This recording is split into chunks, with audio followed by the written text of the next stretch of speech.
질문을 이렇게 많이 주시면 어떡합니까? 근데 저는 이런 시스템도 오늘 처음 알았어요. 여기 집이- 서울이 많이 변했군요, 2년 만에. 네. 제가 양하고 대화를 하고 있는데 이 오프닝 시퀀스 얘기를 역시 많이 물어보시네요.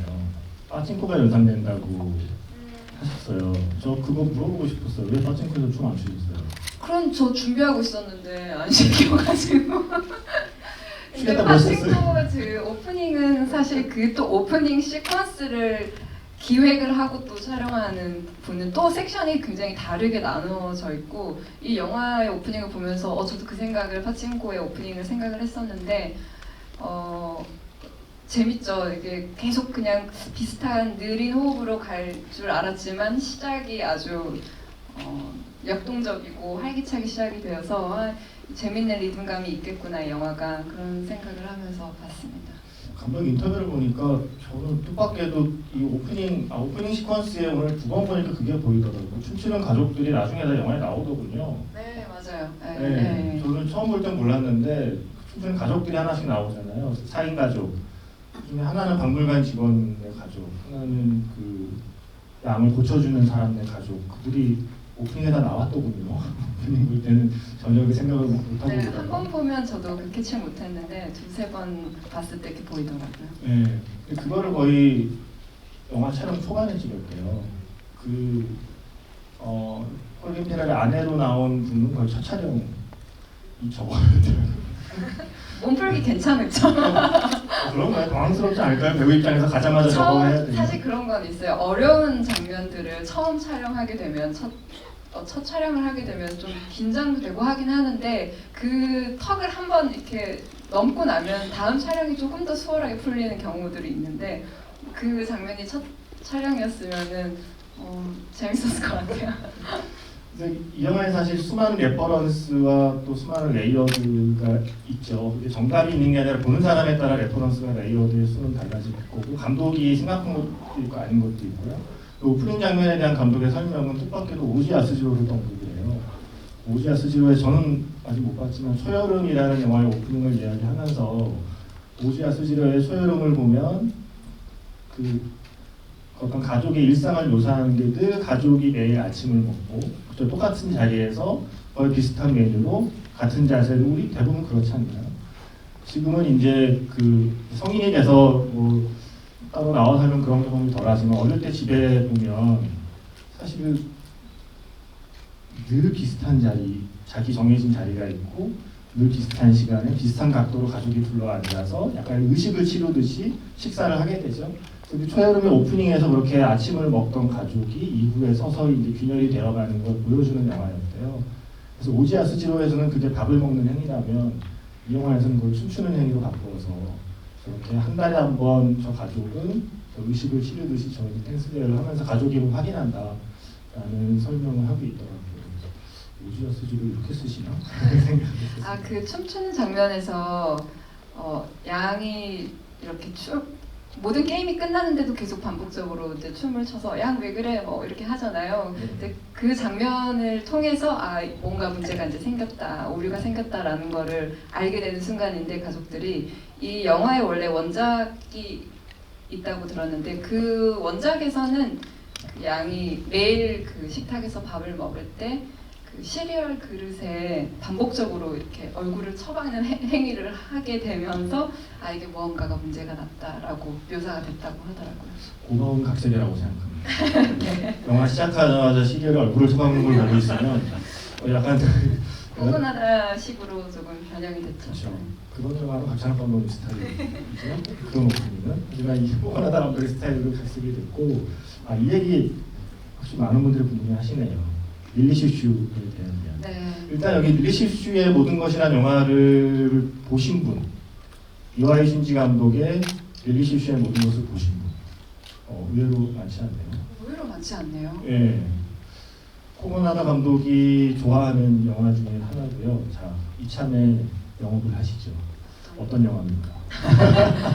릴리 슈슈의 모든 것을 좋아하는 관객의 한 사람으로서 아직 보지 않은 사람이 이렇게 많은데, 자, 어떻게 영업을 하시겠습니까? 릴리 슈슈의 모든 것이란 영화는 이와이 슌지 감독님의 아주 예전 초기작이라고 볼 수 있는 작품인데 이와이 슌지 감독님은 많이들 들어보셨을 거예요. 러브레터 같은 아주 서정적인 영화를 만드셨고 그 한참 전에는 사실 훨씬 다크한 영화들을 많이 만드셨는데 그래서 보통 이렇게 화이트 이와이, 블랙 이와이라는 말로 표현을 했었죠. 어느 쪽이세요? 솔직히 본성은 화이트 이와이지만 밖에 나가서는 블랙 이와이를 좋아한다고 말합니다. 네, 저는 있어 완전 보이게. 블랙 쪽인데 그런가요? 네, 저도 제가 릴리 슈슈의 모든 것을 처음 본 게 아마 고등학교 때 고1 정도 됐을 때였는데 거의 저의 인생의 영화라고도 볼 수 있을 만큼 굉장히 심취해 있었던 시기가 있었어요. 그러니까 아직까지도 그 영화를 너무 좋아하고 어떤 뭐 인터뷰를 하게 됐을 때 꼽는 인생의 영화라고 하면 그 영화가 나올 정도로 그래서 이 영화를 보고 이 음악이 그 릴리 슈슈의 모든 것의 테마곡 글라이드라는 곡이 나올 때 약간 심장이 멈추는 듯한 느낌을 받아서 집에서 봤는데 리모컨으로 잠깐 멈춰섰어요. 왜 이 곡이 지금 이 상황에서 흐르는 거지? 약간 네. 그래서 이 영화에서 약간 시작의 끝에 대한 이야기들을 주고받는 장면이 있는데 저의 기억에 이 릴리 슈슈의 모든 것이 오늘 약간 마무리가 되는 그런 느낌을 받았었어요. 네. 이거는 굉장히 외로운 소년에 대한 이야기예요. 릴리 슈슈의 모든 것은 소속감을 느끼지 못하고 그리고 집단 따돌림, 그 당시 일본에서 이지메라는 용어로 많이 표현되던 그 집단 따돌림을 당하던 소년이 릴리 슈슈라고 하는 어떤 가상의 스타에게 빠져드는 이야기거든요. 이렇게 설명하니까 영화가 정말 애소해 보이네요. 이렇게 뭐 앙상한 이야기를 하고 있는 영화는 아닌데. 그런데 그 영화에 흐르는 모든 영상과 음악과 그 배경이 정말 완벽하게 어우러져서 완전한 어떤 작품을 보는 듯한 그런 느낌을 저 어두운 저의 어린 시절에 그 영화에 굉장히 매료되었던 그 포인트였어요. 네, 배우님께 생각하시는 거 어두운 어린 시절이 코모나도 감독에게도 있었나 봐요. 감독도 뭔가 그 비슷한 시기에 이 영화를 굉장히 좋아했고 그래서 그 영화의 그 노래를 이제 썼다고 표현을 하고 있는데 여기 주신 질문은 그래서 릴리 슈슈의 옷을 입은 양은 거울을 보고 무슨 생각을 했을까? 사실 그게 영화에는 그 답이 나오지 않잖아요. 거울을 보고 마지막에 희미하게 웃을락말락하는 순간에 끝나는 영상을 영화에서는 보여줄 뿐 그때 양이 무슨 생각을 했는지는 영화를 본 우리가 상상해야 되는 거잖아요. 그래서 그 상상을 물어보셨어요. 그 양은 거울을 보면서 릴리 슈슈의 그 글자가 새겨진 티를 입고 무슨 생각을 했을까? 무슨 생각을 했을까로 생각을 저는 해보진 않았는데 어떻게 보면은 그 거울을 보는 행위가 인간에게 절대적인 어떤 행위잖아요. 우리가 매일매일 마주하는 어떤 한순간. 근데 그걸 이제 양이 좀 인간다운 그런 느낌이라고 해야 되나요? 그런 순간인 것 같아요. 자기 자신을 마주하고 뭐 어떤 생각을 하는지는 잘 모르겠는데 그냥 내가 이렇게 현실에 서 있어 내 자신을 좀 바라보는 그런 장면으로 기억돼요. 저는 나의 릴리 슈슈는 누구일까? 나의 릴리 슈슈는 어디 있을까라는 생각 정도를 할 거라는 1차원적인 상상을 해봤어요. 이 릴리 슈슈의 모든 것이라는 영화가 결국 그 소년이 또 말로 설명하면 되게 이야기가 앙상해지는데 마음 둘 곳이 없던 소년이 자기 마음 둘 곳을 찾은 게 릴리 슈슈라는 스타인 거거든요. 쉽게 말씀드리면 그렇다면 어쩌면 이 애프터형의 양 역시 분명히 자기가 가족에 소속이 되어 있긴 하지만 누가 봐도 가족의 일원으로 겉으로 보기엔 소속이 되어 있지만 진짜 그 가족의 일원이라는 소속감은 어쩌면 영원히 갖지 못할 그 존재인 거잖아요. 그런 양이 나의 릴리 슈슈는 어디 있을까? 그런데 약간 찾은 듯한 마지막에 네, 표정이 마지막 표정은 아주 담담하지만 조금 개운한 듯한 그런 기분 좋은 미소를 띠고 있었죠.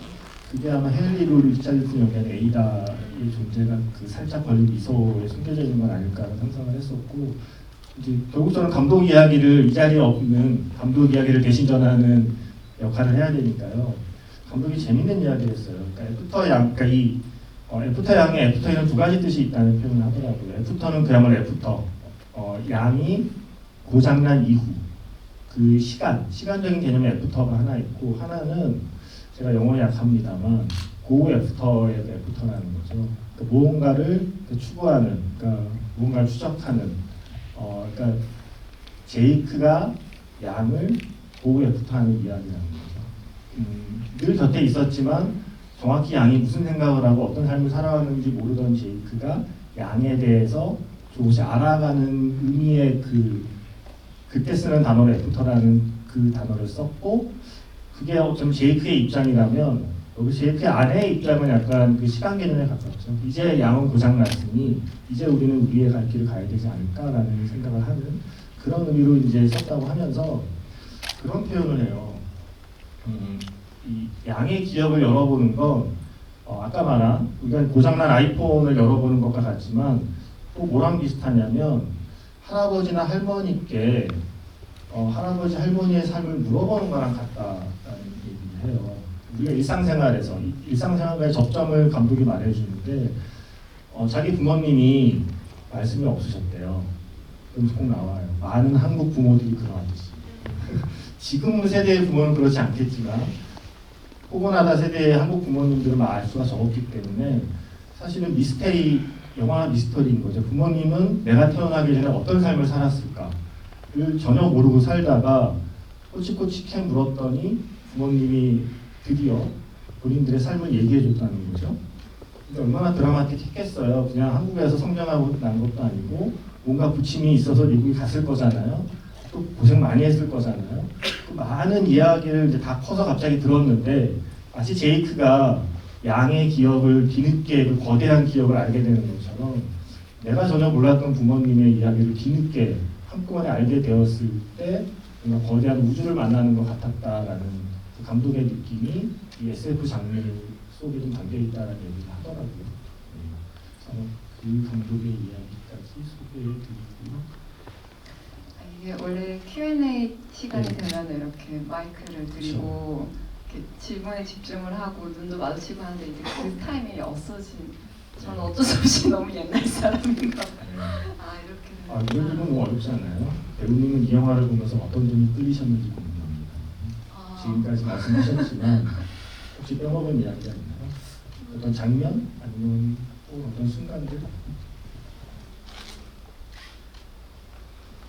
많은 장면들이 참 좋았는데 그 양과 제이크가 차에 대해서 이야기를 나누는 장면에서 왜 당신은 차를 좋아하는지, 단순히 이 차의 맛 때문에 좋아하는 것인지 이런 질문을 하게 돼요.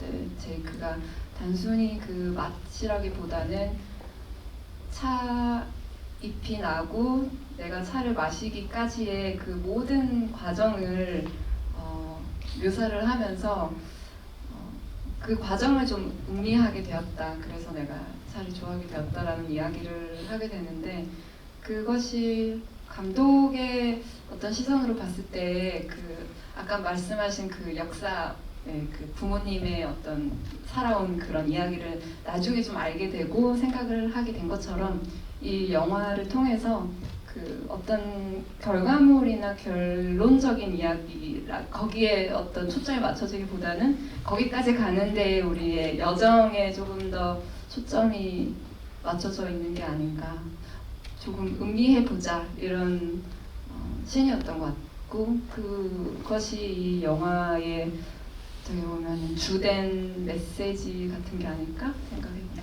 네, 자기 영화에 대한 어떤 한편 같다고 생각이 들었어요. 네. 내 영화는 그 결말이 뭐야, 메시지가 뭐야 라는 질문보다는 이 이야기 전체에 흘러가는 과정을 보여주는 게 나한테는 중요했다라는 이야기처럼 들렸고요. 이 질문은 어떨까요? 양의 기억 대부분이 양이 무언가를 하는 것보다 가만히 지켜보는 경우가 많은 이유가 따로 있을까요? 라는 질문을 했어요. 어떻게 생각하세요? 제가 느끼기에는 일단 양은 자기 임무에 굉장히 충실한 로봇이잖아요. 네. 그 로봇의 기능을 잘 해야 하는 것이 본인의 어떤 살아가는 이유일 것 같고, 그 여동생의 오빠로 어떻게 보면 채용이 된 건데 그 포지션에서 자기의 역할은 이 아이의 뿌리를 알게끔 해주고 외롭지 않게끔 같은 외모로서 그렇게 옆에서 보살핌을 하고 이렇게 존재한다는 거에 제일 중요한 어떤 직업 정신이라고 할 수도 있을 것 같고 본인이 그 모든 그 시간들을 그 에너지에 투영이 되는 것 같아요. 그래서 아마도 이렇게 계속 지켜봐주고 보살펴주는 그 시선이 본인의 이야기를 쏟아내기보다는 어떻게 보면 제 3자의 입장에서 보는 그 시선이 담긴 것 같아요. 이 질문들을 많이 해주셨어요. 영화에서 양의 기억을 다시 볼 때요.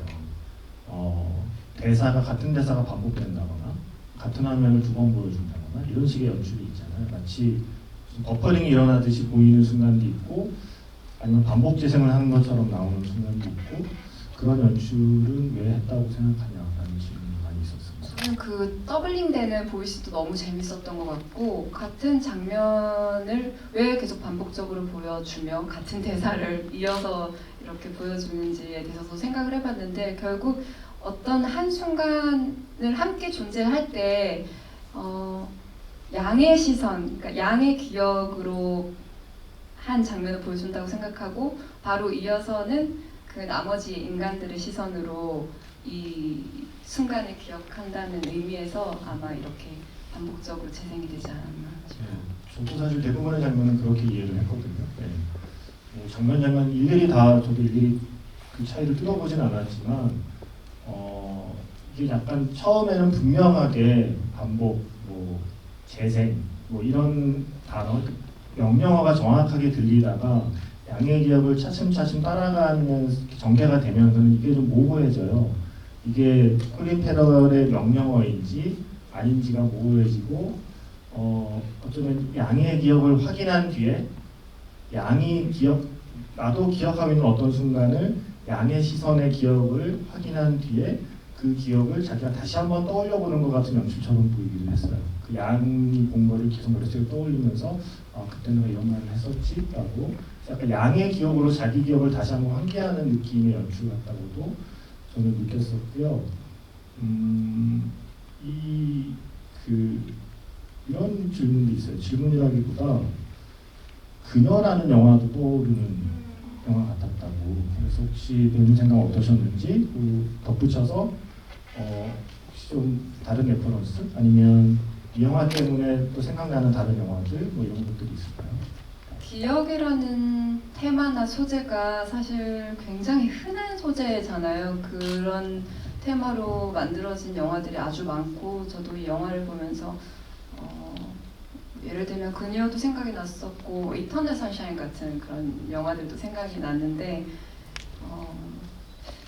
그 시간이 한참 지나고 나서 우리가 기억하고자 하는 어떤 순간들이 좀 다르게 기억되기도 하고 왜곡되기도 하고 유의미하게 느껴지기도 하고 그런 이 변화, 기억의 변화라고 해야 되나요?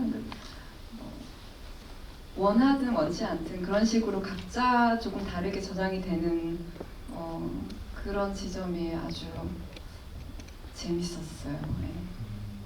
저는 그 대사가 되게 기억에 남았어요. 저에게도 기억이 전부가 아니었으면 좋겠다는 이야기를 양이 하잖아요. 근데 사실 생각해보면 우리가 그 어느 때보다 수많은 걸 기록하는 시대에 살고 있잖아요. 여기에 모든 게 기록되어 있지 않습니까? 그리고 인스타나 아니면 저마다의 계정에 예전 같으면 그냥 기억으로만 간직할 것들을 우리는 이미 수많은 기록의 형태로 저장하고 살아가고 있다는 거죠. 그래서 오히려 역설적으로 양이 느끼는 감정을 갖고 있는 건 아닐까라는 추측을 해놨어요. 나는 분명 인간이지만 어떤 면에서는 이미 내가 양처럼 좀 변해 있는 건 아닐까라는 생각을 했던 거죠.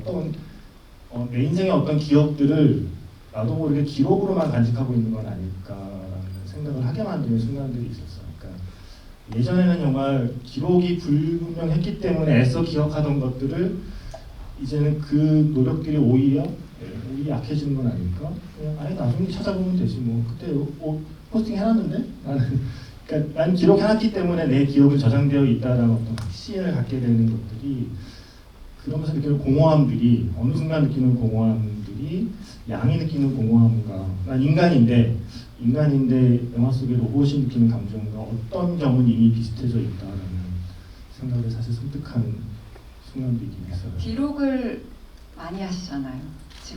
직업적으로. 그래야 하죠. 그렇죠.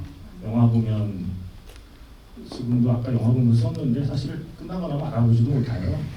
길거리 극장에서 쓴 글씨를 여러분들은 알아볼 수 있나요?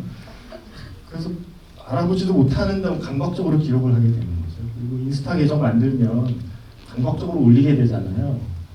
올리는 게 없어도. 그런 상황에서 한 20, 30년 전에는 혹은 50년 전에는 SF 영화에서 던지는 질문들이 로봇도 과연 인간처럼 감정을 가질 수 있을까? 라는 질문이었다면 이제 그 시기에 사실 우리가 사는 시대가 많이 변하면서 이제는 그 질문이 오히려 바뀌어가는 게 아닐까. 우리가 과연 내가 여전히 인간답다고 말할 수 있는가라는 질문으로 바뀌는 건 아닐까? 좀 그 이야기를 양을 통해 하는 건 아닐까라는 생각을 저는 했었어요. 그리고 이건 저는 이렇게 궁금해졌어요. 그러니까 배우 입장에서 영화에 나오는 수많은 캐릭터 중에 성별, 나이 다 떠나서 하나를 고를 수 있다면 이 캐릭터 중에서? 네, 이 영화에서 저는 50만 미카요. 미카예요? 네. 저는 혹시 양을 욕심내지 않을까 생각을 했었는데 저 처음 보는 배우였거든요. 근데 원래는 노래를 부르는 친구더라고요. 연기를 이 영화에서 처음 했고 오디션을 통해서 발탁이 되었는데 감독님이 거의 오디션의 초반 오디션에서 이 친구를 더 이상 다른 배우 볼 필요도 없이 이 친구로 하겠다라는 어떤 확신에 선 캐스팅이었다고 들었는데 너무 야무지잖아요.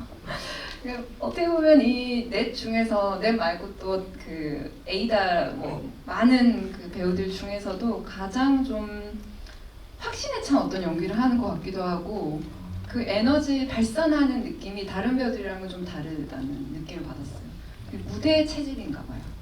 네, 표현을 이렇게 대부분의 다른 배우들은 물론 연출도 있겠지만 이렇게 그러니까 내면의 전쟁을 과감하게 한다고 하면은 이 친구는 물론 꼬마 친구이기도 하지만 그 순간에 발산의 그 에너지가 굉장한 느낌이 들었어요. 네. 상상하고 있네요. 뭘요? 영화 속의 미카 장면이 그러기에는 지금 은채배우를 해서 붙여놓기 해서 눈물이 날 만큼 지루한 영화였나요? 이런 질문을 하는 은채배우님의 얼굴을 지금 문득 떠올리고 있었습니다. 그다음에 시간이 많지는 않아서 마지막 질문가 질문을 되게 많이 엄청나게 많은데 일단 감상이 많고요.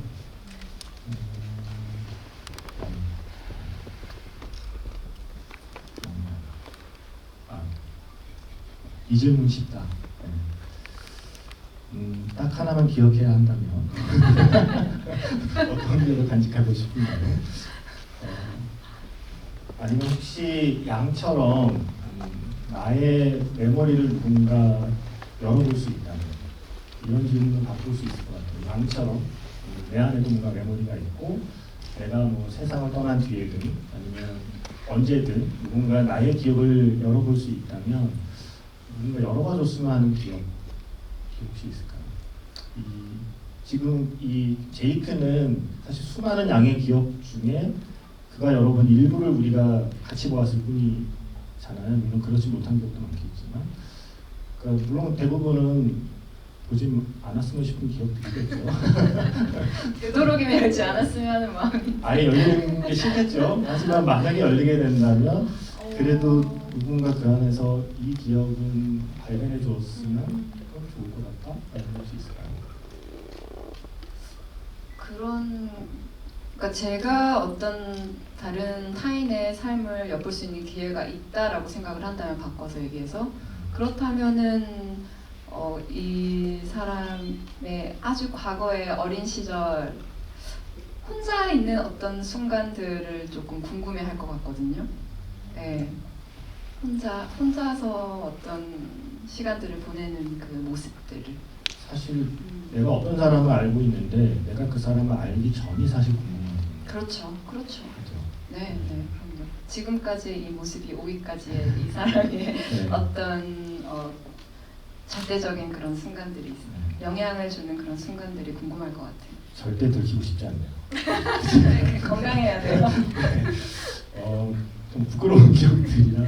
근데 그 말이 생각이 나요. 그러니까 그 감독이 그 얘기 했거든요. 그러니까 부모님의 그 얘기를 하면서 여기서 그 얘기 하잖아요. 양이 누군가를 좋아할 수 있다는 상상을 못 해봤다라는 이제 이야기가 나오잖아요. 양이 누군가를 사랑할 수 있다, 로봇이 누군가를 좋아할 수 있다는 상상을 못 했다가 양도 누군가를 좋아했구나라는 사실을 알고 놀라는 이 제이크의 설정이 아까도 다시 말했지만 감독이 부모님과 대화를 나눴을 때 느낌이 약간 놀라움 같은 거였다는 거죠. 사실 우리 모두 부모님의 사랑의 결과로 이 세상에 태어났지만 그걸 상상하진 않지 않습니까? 약간 상상이 잘 안 되는 거잖아요. 내가 태어나기 전에 부모님의 삶, 어쩌면 내 부모님의 20대, 내 부모님의 10대, 이거는 어쩌면 영원한 미스터리로 남아 있는데 어느 날 그걸 부모님께 들었을 때 이 감독의 표현으로는 그 안에 하나의 우주가 열리는 것 같았다라는 표현을 하고 있거든요. 그래서 이 감독이 그래서 영화 속에서 우주로 표현했다고 해요. 우리 모두 만약에 실제 휴먼의 메모리를 열 수 있다면 우리 모두 각자 그 안에는 하나의 월드 또는 하나의 유니버스가 들어있을 것 같다, 하나의 갤럭시가 들어있을 것 같다는 생각에 영화에서 그런 우주적인 이미지를 썼다라는 얘기를 하고 있거든요. 이제 시간이 거의 다 끝나서 질문해주신 분들 중에서 일단 제가 좀 세 분을 뽑아야 돼요. 혹시 기억나는 질문이 있었나요? 지금까지 오피지 특판에 올라온 질문 중에서 그 릴리 슈슈에 관한 질문하셨던 분 네. 생각이 나고. 그분 이따가 선물 받아가세요. 거울을 보고 무슨 생각을 했을까? 라고 질문해 주신 분. 그리고 저는 딱 하나만 기억해야 한다면 어떤 기억을 간직하고 싶으신가요? 질문해 주신 분도 선물을 드리고 싶고요.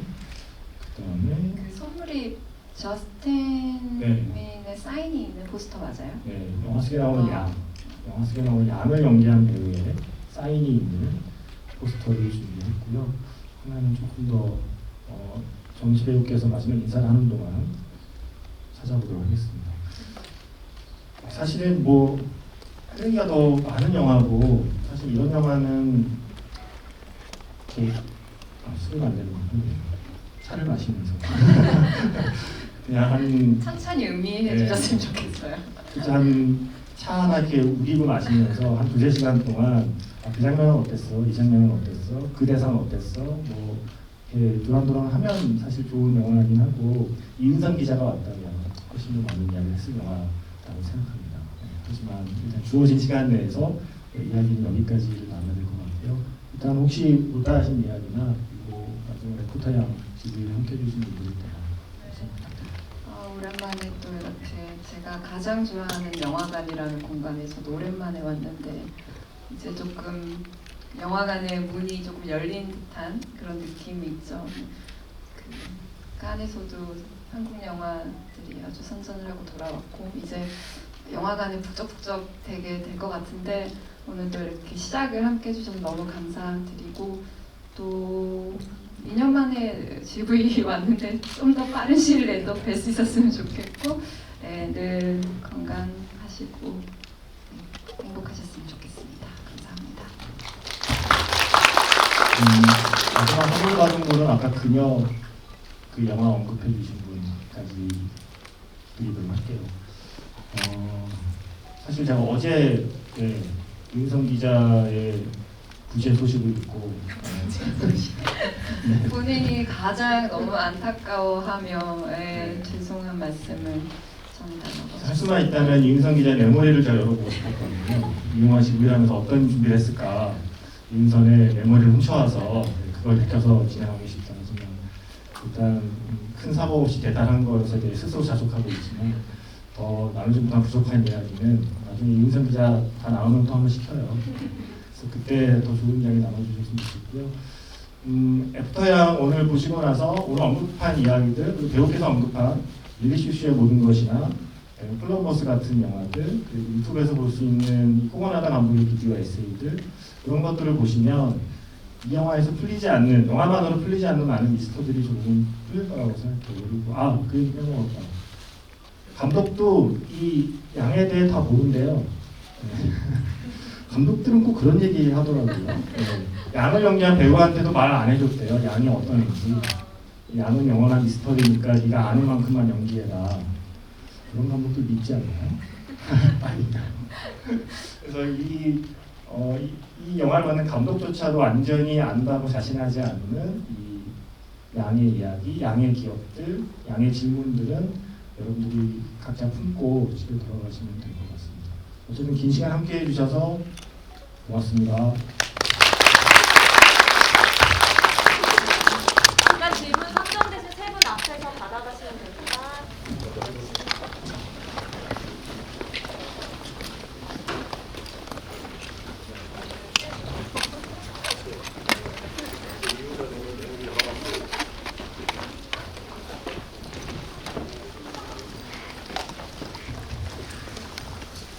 극장이 아마 다음 상영이 있어서 여기 이제 포장을 해주셔야 될 것 같습니다.